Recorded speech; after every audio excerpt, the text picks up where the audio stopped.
So in today's video, I have a keyboard that isn't 12 years old. I've got a keyboard that's just been released. It's pretty hot off the press. It's the Keychron V1, which Keychron were good enough to send to me in exchange for some of my money. So today we're going to do an unboxing. We're going to have a review of it, like a first impressions type of deal. I'm going to do a build. I've got some Milky Yellows that I spent yesterday filming and lubing. I've got some keycaps ready to go. Yeah, so let's just jump straight into it, shall we, and get this out of the box. I'm quite excited. As you can see on the box there, I've got the knob version.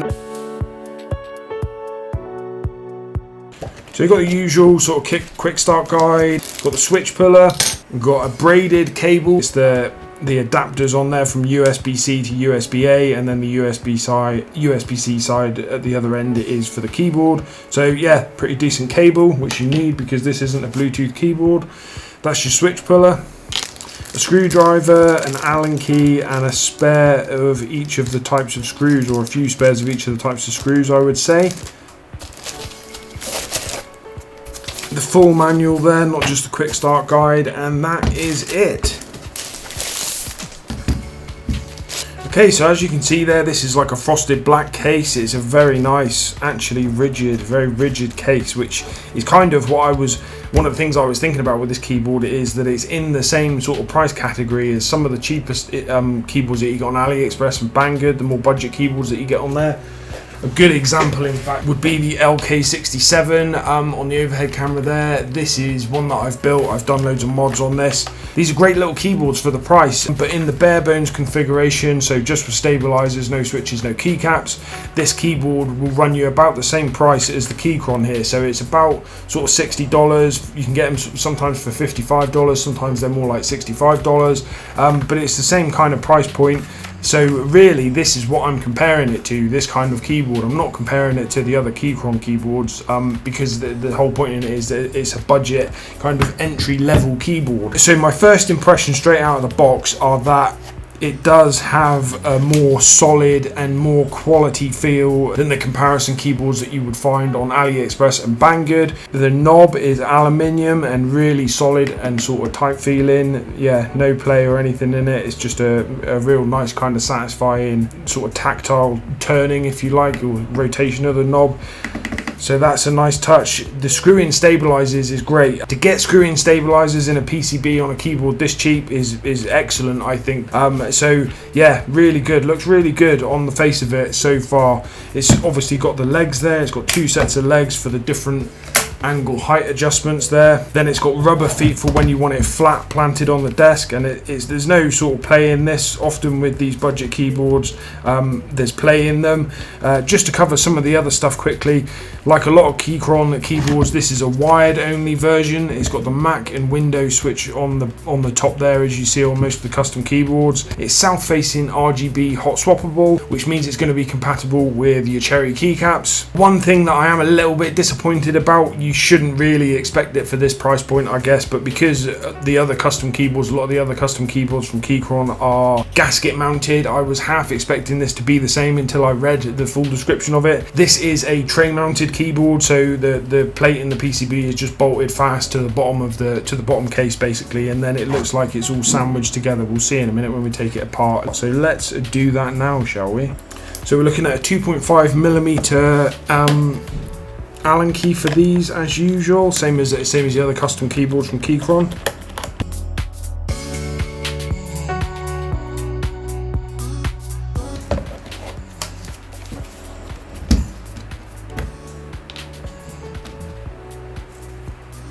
So that's 8 screws and the knob off, and the top plate just lifts off, no problem. Then obviously to get the plate and the PCB out, I just need to take these Phillips screws out. These are self-tapping screws into plastic, which you get a lot with the budget keyboards. I much prefer to see metal inserts into the case and then proper threaded screws. So as you, yeah, it's just nicer.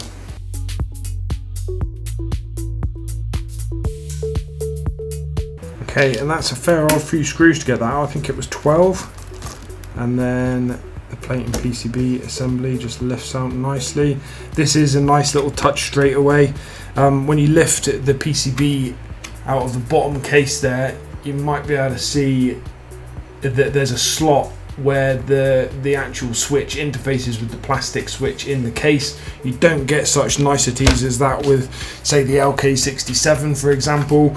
This switch here is a real nuisance when you take it apart and put it together, a real nuisance. So that's a real nice little touch. This is what you want from a budget keyboard from a big manufacturer. It's like buying a Nike pair of trainers for $50 instead of $100. You know you're not getting any of the frills, but you really hope that you get that quality that you associate with the brand, which is what I'm seeing here so far from this keyboard for sure. Okay, now that I've got it to this point, the plate is a steel plate, and again, this is something else that kind of looks better than, say, like the LK67. The LK67 is an aluminium plate that's painted and very easy to scratch. This is a steel plate that's painted in black. There's the rooster going off. And it just looks much better quality, looks much harder to scratch, which I think is important, and a real pet peeve of mine with hot swap keyboards is that if the oh god, the rooster. I had to shut the window there, Rocky the rooster's going mental. But yeah, that's a real pet peeve of mine, is that a lot of these aluminium plates with kind of like a matte finish paint job, they're just too easy to scratch with the switch puller. And I'm looking at this, even though I've pulled no switches out of this so far, it just looks like a nice sort of robust paint job on top of steel. So I've got a feeling that this isn't going to scratch very easily. Okay, so let's separate the plate and the PCB so as we can get the stabilizers out. Oh no, that's a stabilizer screw, that one. So it's this one. It's nice when they put different color screws on the stabilizers and on the screws that separate the plate and PCB. You can see which ones they are. It's nice when you have like silver for the separating the plate and the PCB, and then like gold for the stabilizers, I reckon. So that's 6 screws holding the plate to the PCB. Yeah, brilliant, look at that. Some nice foam dampening there between the plate and the PCB. Yeah, that's a kind of must-have in any keyboard these days, so it's great to see that. And then let's drop out the screw-in stabilizers. So that there is the keyboard broken down into its component parts. Something that I didn't realise with these knobs is they're actually soldered in. I kind of thought that the knobs were also hot swap on these. I didn't realise that that was the case, that they couldn't just be hot swapped in and out. So that's something that I've just learned there. It doesn't make any difference. The PCB is really nice quality. You've got this dampening pad in the bottom of the case, this white dampening pad, which is, yeah, really nice. Look at that. It's all like contoured to fill the gaps, because you've got these kind of sections where you've got sort of gussets really that make the keyboard more rigid. So it's really nice to see that they've made this proper like foam dampening pad with the cutouts there, so it properly sits down, so it's nice and thick. It's kind of tapered, you can see there. Yeah, really nice that is. I'm really impressed with that. And obviously that just drops in perfect over, and then you can feel it sort of sinking down around those gussets and around the bottom off, so the quarter sort of where the screws go in. And then there's these kind of standoffs, I guess, which gives it a little bit of perhaps a gasket mount feel. I'm not sure, I won't know until I start typing. But that's, yeah, all just really nice. Then, like I said, the plate is really nice quality. The foam dampening in between the plate and the PCB is really nice quality. You've got the screw-in stabilizers, which is absolutely awesome at this price point. So these are pre-lubed as well. Normally it is just as you see it there, not too much squirted onto the inside of the stabilizer.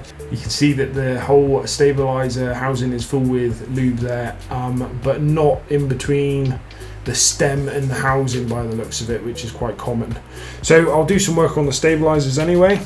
But yeah, sort of first impressions taking it apart, the quality of this keyboard is great. It's exactly what you'd want when you buy a sort of budget keyboard, but from a well-known manufacturer like Keychron.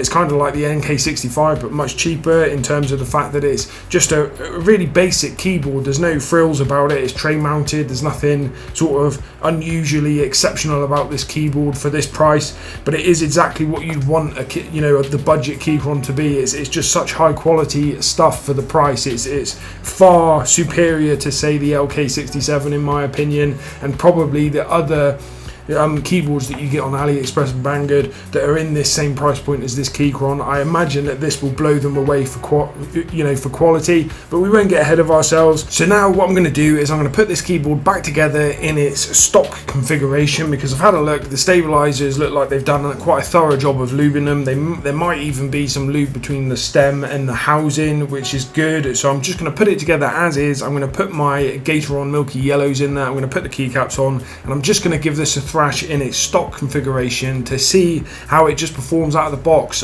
with some decent switches straight in it. After that, based on what I sort of find out from the stock sort of typing test, then I'll decide what kind of mods I want to do to it, if any. But yeah, I think it's important. I was just going to go straight for modding this while I've got it apart, but it's so easy to get apart, which is such a massive sort of positive for these keyboards. The custom keyboards, they're made like that on purpose by Keychron. They're supposed to be nice and easy to take apart and nice and easy to mod, which this one certainly is, especially with it being tray mount. So I'm just going to stick it back together. It's going to be no problem to take it apart another time and do some mods on it. So I'll stick it back together and we'll get a stock sound test out of it just to see how it does. Mainly the stabilizers. I know that they've modified or upgraded their stabilizers. The stabilizers that come in the Q1, these look the same, but I think they're a newer version of them, so it might be that you don't need to wholly mod these, although I doubt it. They put a lot of lube in the stabilizers, more so than you normally see in a pre-lube set of stabilizers, so I suspect that they'll perform pretty good out the box. But as that lube moves around, it might be that some rattle and ticking just starts to kick in,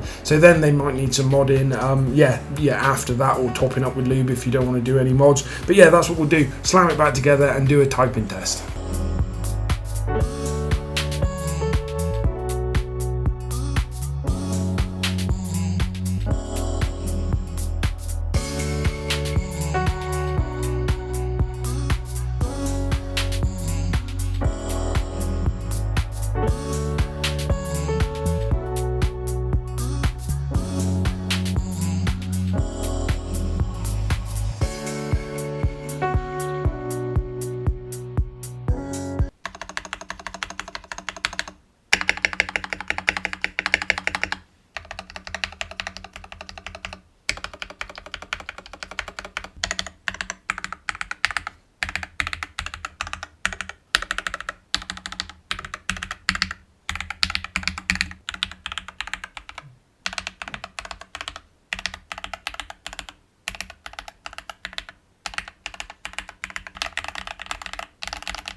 Well, that's pretty good, isn't it? I mean, that's really good. I've purposefully not watched anyone else's review video, none of the early review videos of this one, because I wanted to formulate my own opinions of it. That's what I do. And this keyboard is exceptionally good for the price. I mean, I've got a nice set of switches in there. I've got the kind of best budget switches, you know, that you can get with lube and film. I've lubed and filmed them, so that's a nice set of switches. But I mean, the stabilizers are exceptional out of the box. They're heavily pre-lubed, so I'm interested to see if that kind of stands the test of time. If I do a modding video for this one, it will be because those stabilizers have got worse. It's really, really good. You'll have heard in the typing test there, it sounds nice and clean. Like, it's the stabilizers are good, the switches sound really good in the keyboard, everything sounds nice, really nice. There's no kind of signature sound profile. It's not particularly thocky, it's not particularly clacky. It's kind of, I would say, leaning towards being creamy, and that's before I've done any kind of modding. So I think I will, as I always say, I'll probably do the PE foam mod on this one, but because I'm interested to see how creamy this keyboard can sound, if the stabilizers are still doing well in a week or two after some use, then I won't bother doing the stabilizers. But my god, what a good keyboard, what a really, really nice keyboard. $65 in the bare bones configuration. I think I saw somewhere that you could get it for $55. I don't know if that was a sale, but my word, what a fantastic keyboard. I don't think that there's anything that you can get for the same price as good as this. The main competitors for this are the Banggood and Aliexpress keyboards, as I said before, and based on my experience, I thought the LK67 was a nice keyboard for the price. This absolutely blows that out of the water. So I would say if you're torn between the Keychron V1 and some of the Banggood versions, which I can dot up on the screen there now, in that same kind of price point in the bare bones configuration, I would not think twice about recommending the Keychron V1. Excellent, just absolutely fantastic. Not much else to say about it. Thanks a lot for watching. Stick a comment in the description if you do want to see a modded version of this keyboard. I've got no plans at the moment based on how good it was, although I am curious to see how creamy I can get it to sound with the PE foam mod. Other than that, I'll catch you in the next one.